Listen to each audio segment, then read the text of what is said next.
Merci. Alors, on va parler de PHP. Vous connaissez PHP? C'est pas sûr, hein, peut-être que tout le monde ne fait pas du PHP ici. PHP, c'est un langage multiparadigme. Ça veut dire qu'on a de l'impératif, du fonctionnel, de l'objet. On peut faire beaucoup de choses. C'est un langage qui se veut simple, une seule structure de données, des tableaux, un peu de classe. Et puis, il est pragmatique. On ne s'amuse pas à faire les choses comme il faut, on veut que ce soit pragmatique. C'est un langage qui a été fait au début pour le web et qui se cantonne finalement beaucoup à ça. On n'arrive pas tellement à en sortir, c'est pas grave. On a deux moteurs d'exécution aujourd'hui très connus. On a ZentEngine, qui est le moteur par défaut, enfin historique. Et on a HHVM, plus récemment, 5, 6, 7 ans, qui est fait par Facebook. Et puis PHP, c'est hyper critique comme langage en fait, parce que ça fait tourner Wikipédia, WordPress et Facebook. Alors rien que ces trois-là, c'est 99% du web. Et puis à ça, on peut ajouter tous les trucs qu'on peut installer nous-mêmes, Drupal, Shopify, blablabla, enfin pas Shopify, mais voilà, Joomla, tout ça qu'on peut installer nous-mêmes pour plein de choses, du commerce, de l'association, des données, ça touche à beaucoup de choses. Donc un problème dans PHP et boum. Et justement, des booms, il y en a eu plein, et il y en a plein. On a 500 vulnérabilités connues, dont 50 avec des scores très critiques, donc supérieurs à 9 sur 10 pour des scores CVE, c'est vraiment très critique. Et souvent, ça touche à de la corruption mémoire ou des erreurs dans les parseurs. Et j'en ai pris que 8, les 8 derniers, et avec ça, vous pouvez prendre le contrôle des machines ou faire des DOS. Le problème, enfin, c'est pas un problème, mais PHP, il est assis au milieu de plein de technologies. Et du coup, il faut parler avec toutes ces technologies. Et donc, c'est là qu'il y a le plus d'erreurs. C'est là qu'on a des surfaces de vulnérabilité. Et c'est pareil en Python ou en Java. Hein. Ce n'est pas un problème de PHP, c'est un problème des implémentations. Alors, pourquoi est-ce qu'il y en a autant? Déjà parce que PHP, c'est un langage qui est assez compliqué. Justement, il est multiparadigme. Donc, plus on a de fonctionnalités, plus on a de problèmes, potentiellement. Il y a plein de technologies exotiques autour. Et puis, historiquement, c'est codé en C et C++. Alors, je ne suis pas là pour dire que c'est des mauvais langages, c'est des bons langages pour ce qu'ils savent faire, mais par définition, par design, c'est des langages qui sont unsafe, non sûrs. C'est très facile de corrompre la mémoire en C et en C++, même pour un programme qui compile. C'est très fastoche. Mais PHP, c'est super bien aussi. C'est un langage qui a vraiment eu un renouveau ces dernières années, il y a au moins 5 ou 6 ans. On a beaucoup de fonctionnalités super sympas.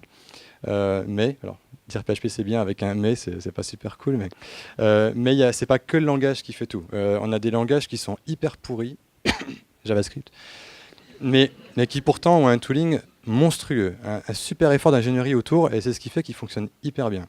Et dans PHP, ça manque cruellement. On a plein d'outils, un peu comme ça, une constellation d'outils, mais tous dispersés, ils se connectent pas bien entre eux, ils parlent pas bien entre eux. C'est le rôle de la VM, donc de l'implémentation, d'apporter tous ces outils autour. Donc voilà, je m'appelle Yvan Anderlin et je vais vous parler de TagAVM. Donc c'est une machine virtuelle PHP expérimentale. Alors en 3 points, qu'est-ce que c'est que TagAVM? Donc l'objectif numéro 1, c'est de fournir une très grande sûreté et une très grande qualité en supprimant des grandes classes de vulnérabilité. Donc par exemple, tous les problèmes de mémoire, ciao. Tous les problèmes dans les parseurs, ciao. Déjà là, on n'aura pas les scores de les scores CVE supérieurs à 9. Et puis en même temps, réduire le coût des bugs. Parce que, je ne sais pas vous, mais moi pour l'instant, je travaille chez Automatique. Un bug, ça coûte très très cher. Même 5 minutes de bug, j'en ai fait l'expérience récemment. C'est des dizaines de milliers par minute. Donc c'est un bête problème de la segfault dans une VM, ça peut être dramatique. Deuxième objectif, puisqu'on part d'un terrain blanc, qu'on a carte blanche, on veut apporter de la modernité dans le développement et dans l'expérience utilisateur. Donc utiliser des algos à la pointe de la mode, utiliser tout ce que vos machines savent faire aujourd'hui. On a plein de CPU, ils sont plein de noyaux, on veut utiliser tout ça. Et puis dernier point, la VM, elle va être composée comme un ensemble de bibliothèques. Apparemment, c'est tout ce que je sais faire, moi, les bibliothèques avec OA et d'autres projets. Donc je fais la même chose pour TagAVM. Il y a beaucoup d'avantages. Déjà, on peut réutiliser ces bibliothèques dans d'autres projets, dans des IDE, dans des analyseurs statiques, dans plein de choses comme ça.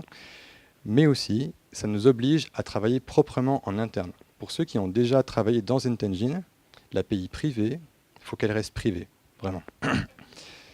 Là, on va pouvoir tout tester unitairement, tout documenter, on va devoir tout versionner. Et donc, on va réfléchir à la compatibilité, à comment les gens vont pouvoir travailler dedans, sur des petits blocs, comment découper, etc. Ça apporte plus de qualité. Donc, sûreté et grande qualité, modernité et un ensemble de bibliothèques. C'est ambitieux. Mais pour ça, on ne part pas n'importe comment, on part avec Rust, qui est un langage qui a des garanties très très fortes sur la sûreté de la mémoire, sur tout ce qu'il peut proposer. J'ai fait une conférence sur Rust récemment, vous pouvez chercher sur SpeakerDeck. Mais on peut aussi se brancher avec du C et ce genre de choses. Ça vient de Mozilla, c'est hyper rapide, c'est très bien, faites du Rust. Et puis on va aussi utiliser LLVM, qui est une architecture pour écrire des compilateurs, et on va voir dans la conférence pourquoi on se base sur LLVM. Alors comme ça, un projet expérimental, j'ai rien à vous montrer aujourd'hui. Autant au début, on avait une addition qui s'exécutait, c'était bien. Mais maintenant, on écrit vraiment les choses bien en profondeur, et on ne peut pas exécuter du PHP aujourd'hui. Pas encore. Mais par contre, pour vous expliquer ce que c'est que TagAVM, je vais d'abord vous expliquer ce que c'est qu'une VM et comment ça marche une VM. Et du coup, vous allez apprendre comment marche ZenTengine, HHVM et comment TagAVM se démarque. Donc je pense que vous allez apprendre plein de choses aujourd'hui, j'espère. Donc le front-end, c'est en trois parties, pardon, c'est en trois parties, front-end, middle-end, back-end. Le naming, c'est super important. Donc le front-end, son but, c'est une machine ne comprend pas un programme par défaut, c'est un fichier texte. Donc elle va prendre ce fichier texte et le valider, lexicalement et syntaxiquement, et transformer ça de façon à ce qu'une machine puisse travailler dessus. Donc on appelle ça un AST, un arbre syntaxe abstrait. Rentrons un peu dans le détail, donc on a notre fichier texte en entrée, et le lexeur, ou l'analyseur lexical, va découper ce texte en une séquence de lexem. Alors qu'est-ce qu'un lexem ? Si on écrit par exemple echo, hello, virgule, world, point virgule, il va découper ça en disant on a un nœud echo qui vaut echo, avec des métadonnées, l'offset, la position, etc. On a un nœud un lexem string single quoted qui vaut hello, etc., etc., etc. Il découpe tout. Par contre, on aurait pu écrire hello, echo, point virgule, virgule, world, ça aurait été pareil. Le lexeur, il s'en fout, il veut juste découper comme il peut. Ça, c'est le rôle de l'analyseur syntaxique, de vérifier que ces lexems sont bien ordonnés. C'est pour ça qu'il s'agit d'une grammaire. Une grammaire, c'est un ensemble de règles. Je ne rentre pas dans le détail parce qu'il y a beaucoup de façons d'écrire des grammaires, des parseurs, beaucoup de façons d'écrire des lexeurs, mais ce n'est pas le but de cette conférence. Mais une grammaire, en gros, ça dit genre un statement, c'est un echo ou d'autres choses ou autre chose. Le tout termine par un point virgule. Un echo, c'est le token, le lexem, pardon, echo, suivi de une ou plusieurs expressions séparées par des virgules, etc., etc. Et donc, en fait, on va essayer de regarder si les lexems sont bien ordonnés par rapport à cette grammaire. C'est comme du français. Et ici, c'est tout bon, c'est-à-dire que notre fichier texte contient un langage qui est lexicalement et syntaxiquement valide, donc on va pouvoir le transformer de façon à appliquer des algorithmes dessus et l'exécuter. Donc pour ça, on transforme en arbre syntaxe abstrait, AST. Donc ici, j'ai mis que les valeurs des nœuds, j'ai pas mis les types, mais en gros, on peut avoir echo avec deux enfants, hello et world. Et un arbre, c'est facile à manipuler pour nous, développeurs, et pour la machine surtout. On enlève en même temps tout ce qui sert à rien, les virgules, les points-virgules, ça n'a plus rien à faire maintenant. À ce niveau de représentation, ça n'a plus rien à faire. Dans TagAVM, comment ça se passe ? C'est très joli la théorie d'avoir un lexeur et un parseur, mais en fait c'est lent parce que quand on a notre lexeur, on doit allouer tous les lexeurs à la mémoire, avoir une méga séquence, puis la reparcourir depuis zéro pour essayer de regarder si elle match la grammaire, etc. C'est long. On a une stratégie qui est un peu différente où les deux ne font qu'une seule passe. Donc si vous voulez bricoler dans le parseur, vous verrez qu'il n'y a pas ces deux phases, il n'y en a qu'une seule. Le parseur ne fait aucune copie en mémoire, ce qui fait qu'il est très rapide, parce que la mémoire, c'est ce qui est le plus loin du CPU dans notre environnement, et du coup, si c'est loin, c'est lent. Et puis, on a très très peu d'allocation mémoire quand on génère l'AST aussi. Et pour avoir aussi peu de copies, ça veut dire qu'on a beaucoup de pointeurs, c'est des références en Rust, mais on a des garanties tellement fortes sur le langage qu'on est sûr qu'on ne va jamais rien corrompre. On est capable de générer des erreurs très descriptives et très contextuelles. Qui n'a jamais eu une erreur, un parse error ou un warning ou je sais quoi, une erreur complètement chelou en production et vous ne connaissez pas le code, ben, bonne chance pour en sortir avec ça. On y passe des heures, c'est compliqué. On aurait des erreurs avec plus de contexte, plus d'informations, même peut-être des hints, genre vous avez utilisé telle variable, mais celle-ci est déclarée, peut-être c'est celle-là que vous voulez plutôt utiliser, ou aider plutôt le développeur plutôt que être le maître d'école, c'est pas bien, mais vraiment le guider en même temps. On va faire du coup un parseur extrêmement safe en se basant sur un outil qui s'appelle NOM. Pour ceux qui connaissent, c'est un outil vraiment qui utilise toutes les garanties de sûreté que propose Rust. Une petite parenthèse publicitaire, si vous voulez faire du parsing en PHP, vous pouvez utiliser OA Compiler, qui est une très bonne bibliothèque que je recommande chaudement, qui est utilisée par beaucoup de projets aujourd'hui, dont Doctrine tout prochainement. Donc, avis aux amateurs. Donc maintenant, c'est bon, on a notre fichier texte qui est valide, on va vouloir le manipuler pour l'exécuter dans la suite. Mais avant de l'exécuter, on aimerait faire des choses, genre supprimer les branches mortes ou vérifier que les types sont corrects, ou ce genre de choses. Donc ça, c'est le but du middle end. Et tout est une question de représentation intermédiaire. On a notre fichier texte en entrée, on veut le transformer pour le manipuler plus facilement, et ben, à ce niveau-là, dans le middle end, on va vouloir encore le transformer pour appliquer des algorithmes plus facilement. Donc on a notre AST, ça peut être notre représentation intermédiaire de haut niveau, qu'on appelle HIR. Et puis, on peut aussi avoir un graphe de flow de contrôle, pour ceux qui sont habitués à ça, qui peut être notre MIR. Et puis après, le rôle du LIR, donc la représentation intermédiaire de bas niveau, ça va être non pas d'être manipulable, mais d'être exécutable très rapidement. Donc à chaque fois, il faut trouver la bonne transformation pour ce qu'on veut faire. Et ces transformations, elles ont un coût, évidemment, donc il faut être assez malin. Et donc, quel pass est-ce qu'on peut appliquer dans le middle end? Qu'est-ce qu'on va vouloir faire? Justement, on peut vérifier l'inférence, enfin inférer les types, donc ça veut dire si vous avez un plus, vous savez que les opérandes, c'est forcément des entiers ou des flottants. Donc on peut essayer de déduire comme ça le plus finement possible le type des données, parce qu'en PHP, elles sont dynamiques et non déclarées. Et l'avantage, c'est que plus on en sait sur le type de données, moins il y aura de traduction et de transformation à l'exécution sur nos données. On peut aussi vérifier des vulnérabilités de sécurité, supprimer des branches mortes, faire du inlining de fonctions. Donc par exemple, si vous avez un getter qui ne fait que retourner un attribut, au lieu d'appeler ce getter, on peut peut-être remplacer chaque appel par le contenu de ce getter. On évitera du coup des appels de fonctions. Constant folding, c'est par exemple si vous écrivez 1 plus 2, le compilateur saura dire en fait ça fait 3 directement, on évite une opération. On peut faire des simplifications booléennes, arithmétiques, des simplifications de boucles. Tail recursion, c'est pour tout ce qui est récursivité, pour éviter de manger toute la stack. On peut avoir une récursivité qui est plate, pour ceux à qui ça parle. Et voilà, en gros, toutes les choses qu'on peut faire à cette étape.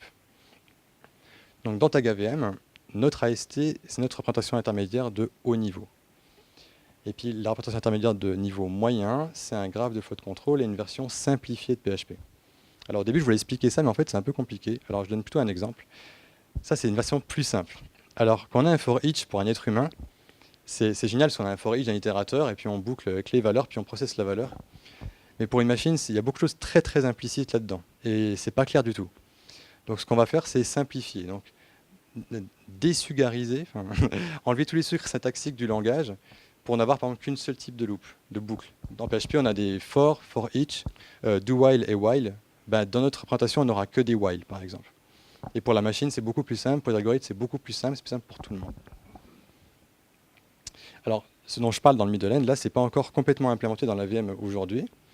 Et il y a des failles là, dans cette approche. C'est quand on est en PHP et que ce n'est pas compilé. On veut que c'est exécuté tout de suite, alors ça tout de suite. Et toutes les passes, là, elles prennent un certain temps. L'inférence de type, elle peut être longue. Alors quand je dis longue, c'est une demi-milliseconde, hein, mais c'est long quand même. Et c'est long, mais peut-être que derrière, on va gagner beaucoup de temps. Alors c'est très empirique en fait comme méthodologie. Il faut essayer d'introduire des nouveaux algorithmes, regarder s'ils sont longs ou pas, quel temps est-ce qu'on gagne derrière, est-ce que ça vaut vraiment le coup de les appliquer à tous les coups, etc. Et maintenant on arrive au back-end. Donc c'est validé lexicalement, syntaxicalement, on a pu simplifier notre code et il est prêt à être exécuté. Super. On a deux approches. Soit on a notre moteur d'exécution, soit on change vers un autre langage. Alors là-dessus, il y a beaucoup de confusion. Et c'est l'occasion d'en mettre un peu les choses d'écart. Moi, j'aime beaucoup utiliser le vocabulaire qui vient de la recherche. On dit online compiler ou offline compiler, donc en ligne ou hors ligne. Et un compilateur en ligne, en gros, il va prendre notre représentation de bas niveau. Dans le cas de PHP, c'est l'opcode, par exemple. Et puis l'exécuter directement. Dans ce cas-là, c'est l'interprétation. Ou alors, pendant l'exécution, le compiler en code machine, en code natif. Par exemple, si on exécute toujours la même fonction 800 fois, 900 fois, 1000 fois, il va dire « Ok, ça, c'est très long à chaque fois à interpréter. Peut-être qu'on peut connaître tout de suite l'équivalent en code machine et on remplace directement. » Donc ça, c'est Just-in-Time Compilation. C'est ça un moteur JIT. Ça comprend aussi bien l'interprétation que la compilation pendant l'exécution. Par contre, les compilateurs hors ligne, là, on va transformer directement en code machine ou en bytecode. En tout cas, on va transformer dans un autre langage pour être exécuté plus tard. Un petit exemple, enfin 3 exemples. Donc en PHP, on a notre code source qu'on transforme en opcode, c'est notre LIR, notre représentation intermédiaire de bas niveau, et on l'exécute. Point. Ça, c'est Just-in-Time Compilation. Dans Zend-Engine, on n'a pas vraiment la compilation en code machine directement pendant l'exécution. On a juste l'interprétation. Il y a une branche en cours, il y a du boulot, mais ce n'est pas encore le cas. Dans HHVM, on a déjà une transformation en code machine pendant l'exécution. Java, il fait un mix des deux. En Java, on a notre fichier source qui se transforme en bytecode. Donc là, on est ahead of time compilation. On compile avant d'exécuter. Et puis plus tard, donc ça compile vers un point classe, et plus tard, on va l'exécuter par la JVM. Et la JVM, elle fait aussi Just-in-Time Compilation. C'est que c'est un interpréteur à la base, la JVM, mais elle va aussi faire la transformation en code natif à l'exécution. Et puis en Rust, on est plus proche des modèles comme C ou d'autres langages, où on a notre fichier source, différentes représentations intermédiaires, donc ça c'est Ahead of Time Compilation, et on termine par une exécution beaucoup plus tard, quand on veut. On a un exécutable qui sort du process. Alors c'est parti, on n'a plus qu'à écrire un moteur d'exécution. Il y a beaucoup de choses à prendre en compte. Les machines sont complexes aujourd'hui. On a beaucoup de processeurs différents. x86, ARM, MIPS, Spark pour IBM. Différentes architectures, 32 bits, 64 bits, ouais, c'est connu. 128, 56, 512, 1024, ça existe. On a de nombre de CPU différents. Bon, c'est la machine de Julien, là, mais il en a 4, j'imagine. Moi, j'en ai 8. Aujourd'hui, une machine avec 256, 1024 CPU, ça existe. On a différents types de RAM à différentes distances, qui n'ont pas les mêmes latences. Les processeurs ont des capacités différentes pour, par exemple, exécuter des instructions sur plusieurs données en parallèle, avec bien sûr autant de standards que d'acronymes, MMX, SSE, AVX, Néon et compagnie, c'est génial. Pourquoi pas mettre PHP sur du GPU? Ça peut être sympa. Si on a des énormes boucles sur des grosses matrices, ça vaut peut-être le coup de parler au GPU, mais le GPU, il est loin, il est lent. Il est lent parce qu'il faut uploader des données, et c'est lent de uploader. Par contre, l'exécution est hyper rapide. Est-ce que ça vaut le coup ou pas? C'est compliqué. Et puis rappelez-vous, on veut faire quelque chose de safe et de très grande qualité. Donc il faut tester tout ça. C'est dur à développer et c'est intestable. Pour nous. Du coup, on utilise LLVM. LLVM, c'est une infrastructure de compilateur qui est utilisée par plein de langages, comme Clang, qui est une implémentation de C++, ou Swift d'Apple, ou plein d'autres langages. Même Rust est codé avec LLVM. Et en gros, ça remplace le back-end. Alors, je passe. En gros, LLVM, il y a beaucoup d'outils à l'intérieur. Ils ont leur propre représentation intermédiaire, ils ont des linkers et des buggers et plein de choses comme ça. Et donc, dans TagAVM, en gros, notre représentation intermédiaire bas niveau, ça va être LLVMIR. C'est leur représentation intermédiaire. On ne va pas s'amuser à l'écrire, on va prendre la leur. Et puis, dans les moteurs d'exécution, ils en ont plusieurs. Actuellement, on utilise MCJIT, mais on est en train de remplacer, on va remplacer très très prochainement par OrgJIT, qui est la nouvelle génération de moteurs just-in-time dans LLVM, qui va résoudre beaucoup de problèmes qu'on a avec des caches et ce genre de choses. Et puis notre debugger, ça va être une surcouche à LLDB. Donc le backend ressemblait à ceci, LIR Execution Engine Result, et ça va devenir LLVMIR OrgJIT Result. Ok. Petite pause.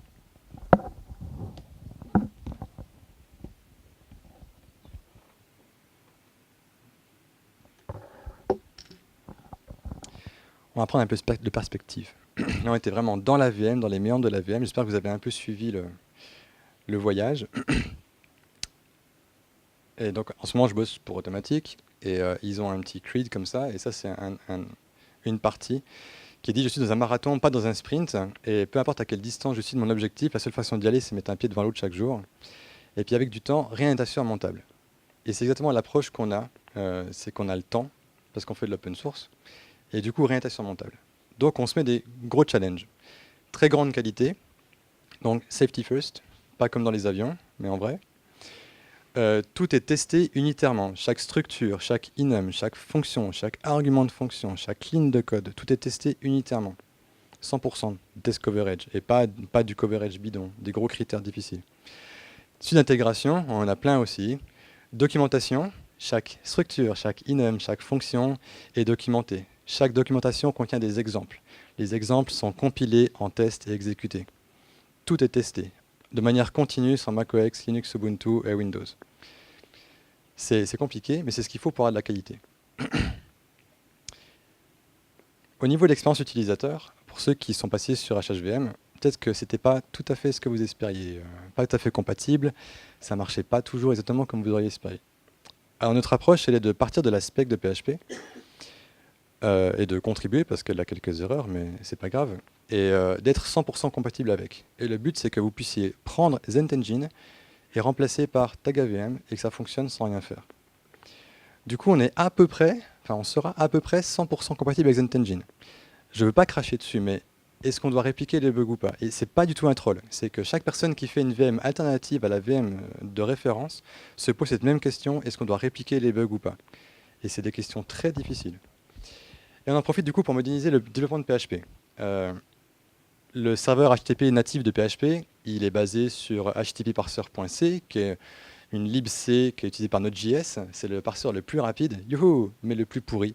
J'ai essayé de contribuer là-dessus, c'est horrible, ça ne supporte même pas 10% de l'aspect HTTP, ça parse mal. Beaucoup de problèmes, de failles potentielles, c'est horrible. Du coup, on veut des serveurs HTTP de haute performance. Vous mettez Nginx ou n'importe quel serveur en front-end, il proxy vers PHP et c'est tranquille. Dans des containers, parfait. On veut un débugger qui soit hyper puissant. Xdebug, c'est génial, mais ça râle. Enfin, c'est génial. Moi, je passe mes journées à me battre avec Xdebug. Merci d'Eric pour le travail, mais il a plein de problèmes. Et pas d'Eric, Xdebug. Et on veut un débugger qui soit moderne et qui apporte vraiment une expérience qui soit facile, pouvoir revenir en arrière, en avant dans les programmes, analyser toutes les données qu'on veut, etc. en même temps.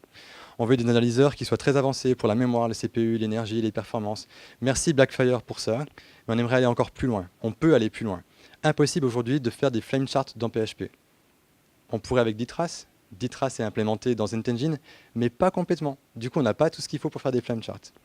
On a Perf qui fonctionne sur NetEngine, mais pas complètement. Il nous manque des symboles. On aimerait quelque chose qui soit vraiment à jour, quoi. Et pourquoi on fait ça? Alors là, c'est le truc buzzword, mais en fait, on veut mettre PHP là où il n'est encore jamais allé, sur de l'IoT. Et pourquoi? Parce que c'est un marché qui se fait bouffer par les technos moisis qui ne sont pas faites pour ça, et PHP a clairement sa place là-dessus. PHP n'est pas gourmand en énergie, et ça tombe bien parce qu'il y a des petites batteries. PHP est relativement stable par son modèle. Exécution, tu meurs. Donc s'il y a des problèmes, c'est pas grave. Le process il meurt, il recommence derrière. Mais ça demande de pouvoir compiler TagAVM sur 47 plateformes à peu près. Alors c'est en tout petit, hein, mais en gros on a du PowerPC, ouais, ça existe encore. On a du Spark, i386, i586, blablabla. Il y a WebAssembly 32 bits. Alors on pourra compiler, d'ailleurs j'ai déjà un truc qui marche, mais on peut compiler TagAVM avec WebAssembly. Et donc vous pouvez avoir une VM PHP dans votre navigateur pour exécuter PHP dans le navigateur. Je ne dis pas que c'est une bonne idée, mais vous pouvez. Et avec LLVM, justement, on peut compiler vers 47 plateformes sans s'embêter. Aussi bien compiler Rust que PHP qui pourra s'exécuter. Et ce n'est pas possible aujourd'hui avec NetEngine HVM. Déjà, si vous compilez HVM sur Mac, vous êtes déjà un héros, quoi. Alors, je ne sais pas si vous connaissez la YouTube Money, mais il y a la Open Source Money. C'est GitHub qui donne de l'argent à chaque fois qu'on fait une contribution. Ça, c'est pas vrai. TagAVM, c'est gratuit. C'est open source, sous licence BSD. Tout ce que j'ai montré là, toutes les features, ça va être gratuit. Tous les outils seront gratuits. Mais il faut qu'on mange. Du coup, on va lancer une plateforme qui va accompagner la VM, qui s'appelle taga.io. Et le but, c'est de gagner de l'argent avec ça. Et en gros, tous les outils, le debugger, etc., ils vont fonctionner en ligne de commande, ils vont être sympas. Mais si vous voulez une belle interface, un debugger en ligne, une interface pour les analyseurs, comme fait Blackfire ou ce genre de choses, bah là, il faudra aller sur taga.io et on aura un petit modèle économique sympa et ce sera pas cher et tout le monde sera content. Pourquoi est-ce qu'on fait ça? C'est une bonne question. Pourquoi est-ce qu'on fait une VM? Franchement, enfin, à part le problème que c'est critique et qu'il faut, aujourd'hui, il y a un vrai besoin d'avoir une VM stable en PHP. On a beaucoup d'idées sur ce qu'on veut faire, mais on fait ça aussi pour vous, pour que votre boulot continue à exister, pour que de nouveaux marchés pour PHP existent. Et on a vraiment beaucoup d'idées. Et comment vous pouvez nous aider? En gros, il y a un lien, je le mettrai sur Twitter, parce que vous ne pouvez pas cliquer sur l'écran. Mais il y a un lien, et partagez tous vos fantasmes, toutes vos frustrations. Non, mais ce que vous avez envie, pas vos fantasmes. J'en vois qui réagissent là, non, ça reste soft. Dans le sens strict du terme. Vous verrez, il y a un peu une intuition, enfin, il y a un peu des questions-réponses, vous pouvez même ajouter ce que vous voulez, mais c'est en gros, quelles sont vos frustrations aujourd'hui en tant que sysadmin, en tant que développeur, sur de la prod, sur des gros outils, sur comment PHP gère ses erreurs, sur comment le configurer, comment avoir une configuration optimum. Ou même, j'ai vu ça dans tel langage, genre Elm ou Rust, c'est génial, je veux la même chose en PHP, pourquoi je ne peux pas l'avoir? J'aimerais absolument l'avoir. Ou j'ai vu quelqu'un qui faisait ça ou qui parlait de ça, je veux la même chose en PHP. Voilà. Partagez absolument tout ce que vous avez envie aujourd'hui autour de langage ou de tooling, qu'est-ce que vous voulez, et on le fera peut-être pour vous. Et en tout cas, ça va nous aider à prioriser toutes nos idées. Et puis aussi, vous pourrez nous aider parce qu'on va faire 2 levées de fonds. Je ne dis pas les montants maintenant, mais en gros, on va faire 2 levées de fonds pour créer une compagnie derrière TagAVM pour que le projet soit maintenable et fonctionne. Je termine par une petite citation de Mark Twain. Ils ne savaient pas que c'était impossible, alors ils l'ont fait. On essaie de se convaincre que c'est pas impossible, donc que c'est possible. On est persuadé que ça va le faire. En fait, c'est un projet... Enfin, bon, je vous présente l'équipe. On sait que c'est un projet qui est sérieux, on va le faire de sorte que ce soit sérieux. On veut que ça arrive au bout. On a soutien de beaucoup de personnes de la communauté PHP et même des lead développeurs de PHP, etc. Aujourd'hui, on a Julien Bianchi qui est juste devant là, qui participe au projet. Il y a moi et puis Sébastien Houzé qui fait Verilastrum. On a chacun nos compétences très différentes sur du test, sur de la qualité, sur des bibliothèques, sur pour Verilastrum, il y a quand même toute une notion de fundraising, etc., de gestion d'entreprise qui est super importante aussi. Donc voilà, on ne s'est pas mis ensemble par hasard. On a vraiment ce projet à cœur et on veut que ça marche. Voilà. Merci beaucoup pour votre attention. Si vous avez des questions.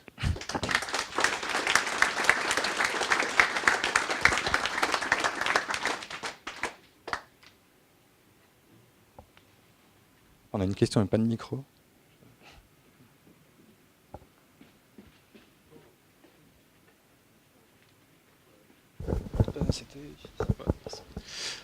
Du coup, vous dites que c'est de l'open source. En regardant sur votre GitHub, j'ai vu qu'il n'y avait pas de commit depuis plus de 7 mois et que le dernier pic c'était à peu près il y a 1 an. Il s'est passé quoi entre cette période? Alors, une PR qui m'a pris 2 mois, déjà, que j'ai fini il y a 45 minutes. Elle est mergée, je suis hyper content. Sinon, j'ai changé de boulot aussi, et ça m'a pris du temps.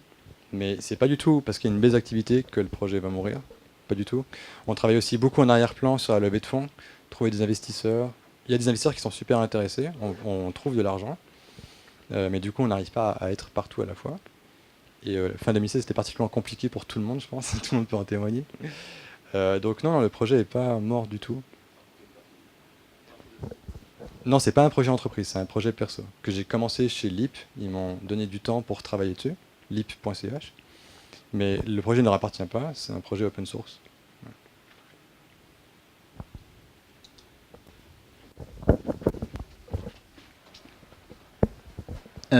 Quelle version de PHP vous supportez ou comptez supporter? En fait, j'ai 2 questions. Donc la première, c'est ça. Et la deuxième, c'est si on imaginait que vous supportiez que PHP 7 typage strict, à quel point ça simplifierait votre code dans TagAVM, à quel point ça pourrait peut-être apporter de meilleures perfs ou pas? J'en sais rien. Alors, première question, quelle version de PHP on vise? La nightly de la spécification, parce que la spécification, elle a des lacunes, donc on les corrige. Et en fait, on se rend compte que ZenTengine et HLVM ne sont pas d'accord. On ne sait pas qui a raison. Du coup, on contacte Nikita, Nikita Popov, qui gère la spécification et aussi ZenTengine. Puis il dit ah, c'est une bonne question. On va regarder ce que dit ZenTengine. En fait, c'est pas exactement juste. Ils font pas pareil tout partout. Bon, on corrige la spécification, puis on corrigera les bugs dans les VM après. Donc on en est là aujourd'hui. On bosse beaucoup sur la spec aussi.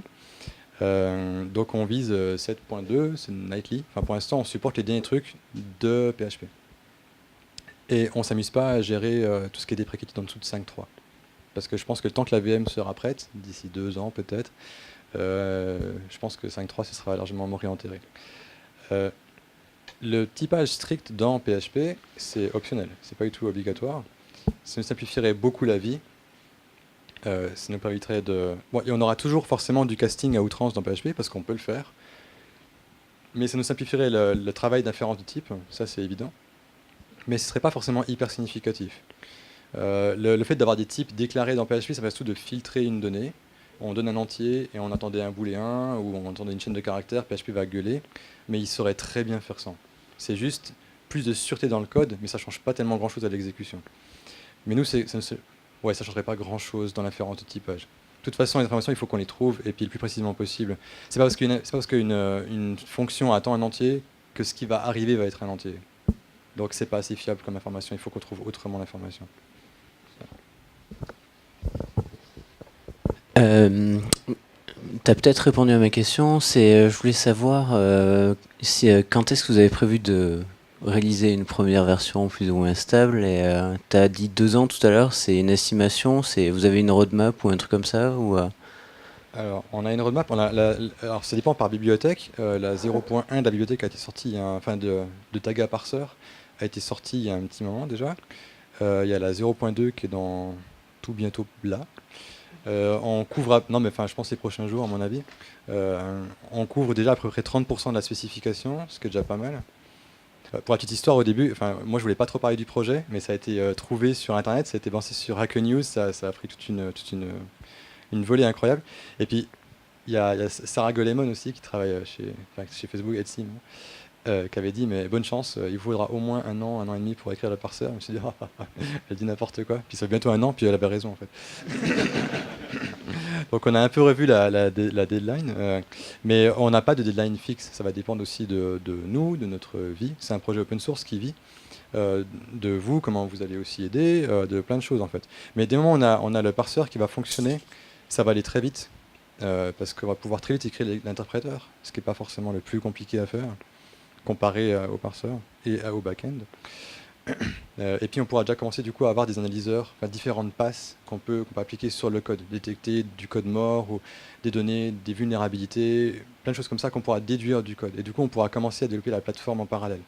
Donc on va pouvoir investir plus de force, différentes contributions, etc. en même temps. Donc 2 ans, c'est ce qu'on a envie. Je ne sais pas si on va y arriver, mais c'est ce qu'on a envie. Ça me paraît tout à fait raisonnable. Si vous voulez moins longtemps, mettez la main à la pâte. Justement, j'ai une petite question. En tant que développeur PHP, comment on peut aider un projet comme celui-là? Alors, pour l'instant, c'est tellement en chantier que c'est difficile de contribuer. C'est pour ça que j'étais pas très chaud pour faire la conf au début, mais on m'a encouragé, tout ça. Mais comme je disais, rien que soumettre vos idées en tant que développeur PHP, moi j'écris beaucoup de PHP, mais je me casse les dents toujours sur la même chose. Et comment est-ce qu'on pourrait simplifier ça? On saurait faire vos idées, mais on n'a pas les idées. C'est un peu prétentieux, mais ça l'est pas du tout. C'est vraiment ça. On a besoin en fait que vous nous dites, que vous nous disiez. Ouais, c'est mieux. En gros, qu'est-ce que vous avez envie? Et puis on pourrait.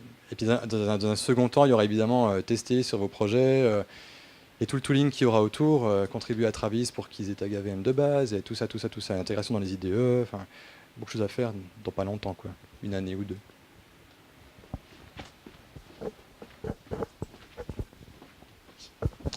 Tu disais que l'objectif c'était d'avoir 100% de la spec. Est-ce que derrière vous avez prévu de faire un peu comme HHVM et de proposer des trucs en plus? Non. Parce qu'on fait du PHP, on fait pas un autre langage. Si on veut ajouter des trucs en plus, on le propose dans la spec et on aide les VM à les implémenter en plus de nous, mais on s'amuse pas à faire un autre langage. HHVM supporte 2 langages, PHP et Hack. Et Hack, à part avoir un nom compliqué à chercher dans Google, c'est pas PHP du tout. Le but c'est vraiment d'avoir un écosystème qui soit sain. Il est plutôt sain aujourd'hui en PHP. On a des outils qui sont de qualité. Enfin, dans l'écosystème, dans les bibliothèques qu'on trouve, les packages sur Composer, etc., ils sont de qualité. On ne veut pas casser tout ça. On veut avancer ensemble tous dans la même direction, quoi.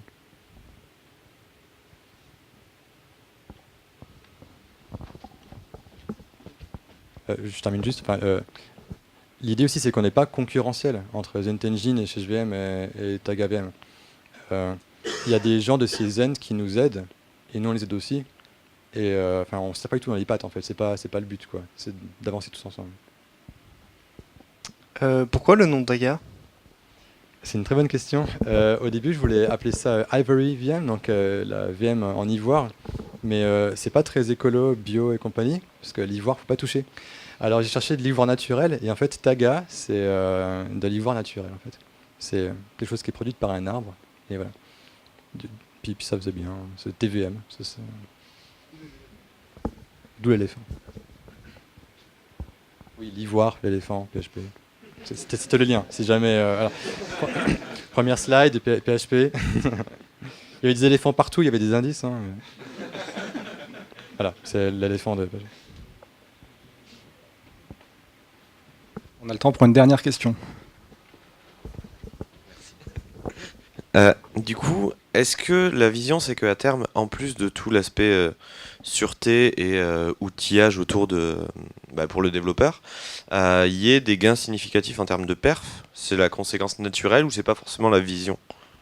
Alors, c'est une excellente question. Il m'aurait fallu 2 heures pour en parler. Mais je vais essayer de le faire en 30 secondes. Les performances, ce n'est pas notre problème pour l'instant.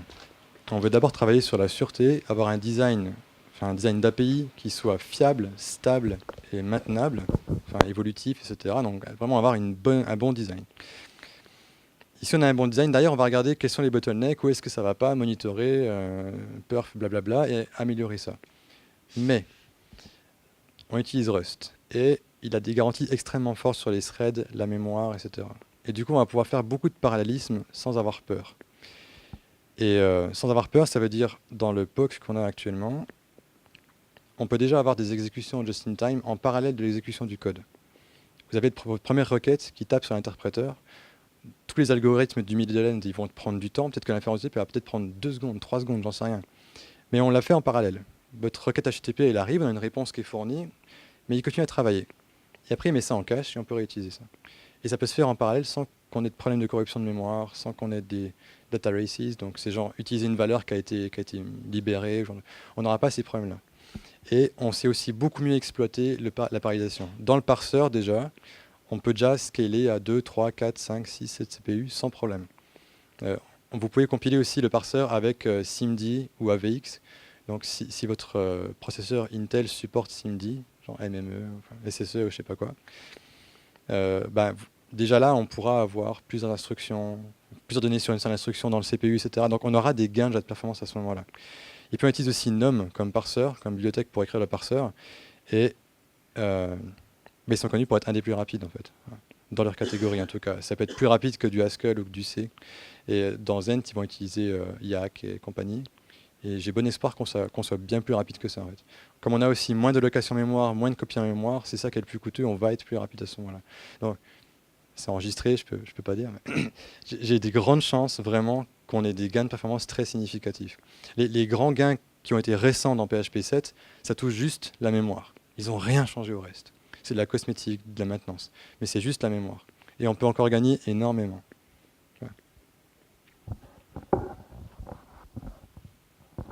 Merci à tous.